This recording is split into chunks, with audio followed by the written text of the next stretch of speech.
Hey, what is going on everyone? Kryptonian Taco here, and today we're going to be reviewing One Punch Man, chapter 127 of the manga, and there's going to be spoilers ahead, so be warned. So we start out the chapter with Psychos and Tatsumaki continuing their battle, where Tatsumaki grabs Psychos with a psychic restraint or something, pulls her up, similar to the galactic donut Gotenks used in DBZ, but Psychos in turn grabs Tatsumaki, pulling her down as well. At the same time, Tatsumaki is pulling Psychos up. Now, we pass on to Flashy Flash, Saitama, and Mike continuing to travel through the Monster Association by Mike are trying to find Orochi when they see Psychos smashing through the floor until she comes face to face with Tatsumaki. Now, before she starts her fight with Psychos, Tatsumaki asked her where the other kid was, and we know the other kid was Tario. And somewhere else in the Monster Association, Tario finds King and runs to him in relief, but King immediately calls Tario out, thinking he's a monster disguised as a kid trying to get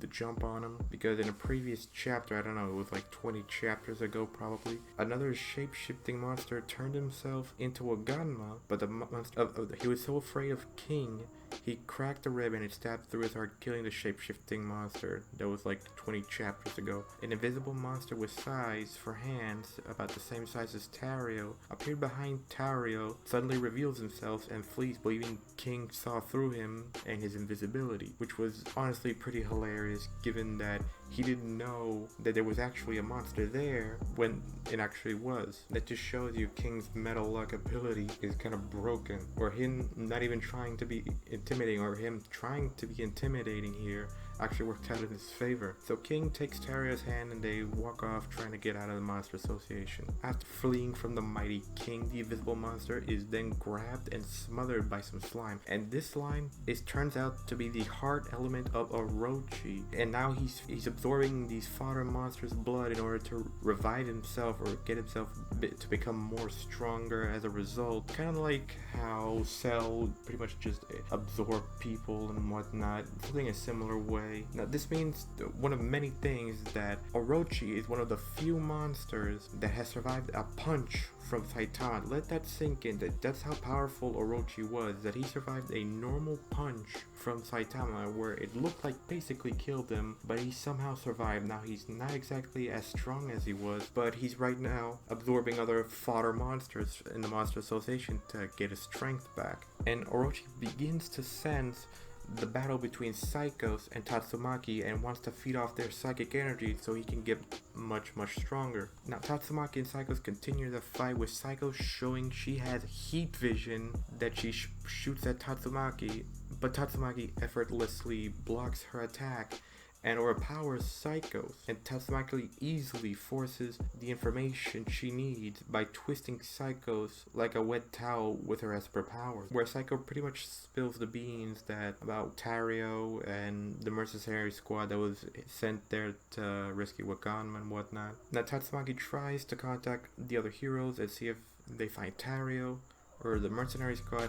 My Mask comes in saying he couldn't save them because they were brainwashed and he had to fight him, which is half truth, because let's be honest here, they were brainwashed by Super S, I think it was, if I remember correctly, but he pretty much killed them all. Even when E-Iron, Bushi Drill, and I can't forget the third one honestly off the top of my head, but Atomic Samurai's 3 disciples, they basically wanted to take on the mercenary squad, but My Mask pretty much told him to know he can handle it, which he did, because he pretty much instantly killed all of them. So basically it was half truth he was speaking. Even Tatsumaki pretty much called him weak, and My Mask kept telling her that he couldn't do anything about it. It's not that he didn't try anything, the only thing he did was kill him quickly and didn't even try to save him. And they bicker for a little while, and with My Mask pretty much giving up and telling him if any other heroes would help him, please help him. While he's fighting a cadre, he's fighting Führer Ugly, and he's not winning, because right now Führer Ugly is My Mask's kryptonite. It was just a really bad matchup. But suddenly blasts Tatsumaki, and this pretty much breaks her concentration from holding Psychos. Now suddenly Orochi, who had regenerated enough of his body to have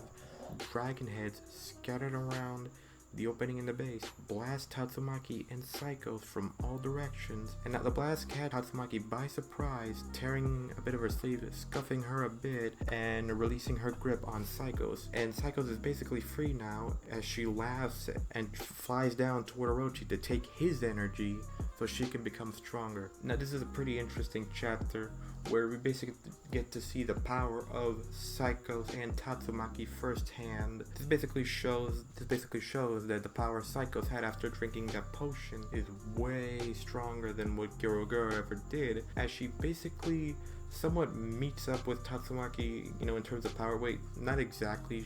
She's meeting Tatsumaki around 3/4 of the way in terms of power, which puts her more or less above the scale of high dragon. I'm talking about Psychos, basically saying Psychos is kind of very high dragon, not as strong as Tatsumaki because Tatsumaki is an above dragon, but it does show that Psychos isn't getting mollywopped immediately. I mean, it kind of does look like that at the end of it, but because Tatsumaki is just a monster in terms of her Esper abilities. Amazing revelation that Orochi survived a normal punch from Saitama. Let that sink in. How many enemies has Saitama faced that have survived a punch from him? Now, I know what you're gonna say. Saitama was holding back. I mean, well, yes, but he was actually trying to kill Orochi. I mean, he actually had the killing intent to kill Orochi with a normal punch. Now, it pretty much splattered him and weakened him to the point where he had to basically consume on other monsters to regenerate, and he's still not fully regenerated, but it's still an impressive feat nonetheless that Orochi survived the normal punch, which just shows you how strong Orochi was. He was pretty much the king. He was the king of the monster king. It's not exactly an exaggeration why he was the head guy in the monster association. Now, it always kind of assumed that I love this king moment, which basically shows him trying to intimidate a monster for trying to sneak up on him when it was Tario, but it was actually that there was a monster, that he just had invisibility, he had the scythe hands. It was an incredibly funny moment that just shows you King's kind of metal luck ability. I mean, if you don't believe me, just watch the series and you can kind of see it. It's kind of impressive seeing Tatsumaki pretty much beat Psychos and pretty much restrain her and got information out of her. But it does show that it's kind of impressive that Orochi pretty much eating every single fodder monster that's, you know, remaining in the monster association at this point, trying to regain most of his energy, pretty much kind of blasting Tatsumaki with his kind of dragon hits, and he's kind of catching her a bit by surprise. I mean, she didn't actually take any damage, you know, maybe a bit of a sleeve and maybe a couple of scrapes. She didn't basically take much damage, and we're gonna see what in the next chapter what Psychos intends to do with the remaining parts of Orochi, see if she can get a power up or something. We're gonna see Psychos using Orochi's tremendous energy. We're gonna see Psychos basically using the tremendous energy Orochi has in his body to amplify her psychokinesis. So we're gonna see how that turns out, and we basically see in the last part Saitama, Flash, and Mike escaping from a bit of the Orochi slime that's trying to eat them. It is pretty hilarious. So yeah, honestly, I think this chapter was great. Seeing the Psychos Tatsumaki battle, Orochi surviving that was pretty cool. King's moment, yes, I want to see more of it. I want to see more of Saitama, Flash, and Mike. So yeah, overall, I thought this chapter was great. I'm excited to see the next one. Remember to like, comment, and subscribe. Hit the bell so you can get notified on when I upload videos. I'm Interrogating Psychos, and I will see you all next time. Have an awesome day.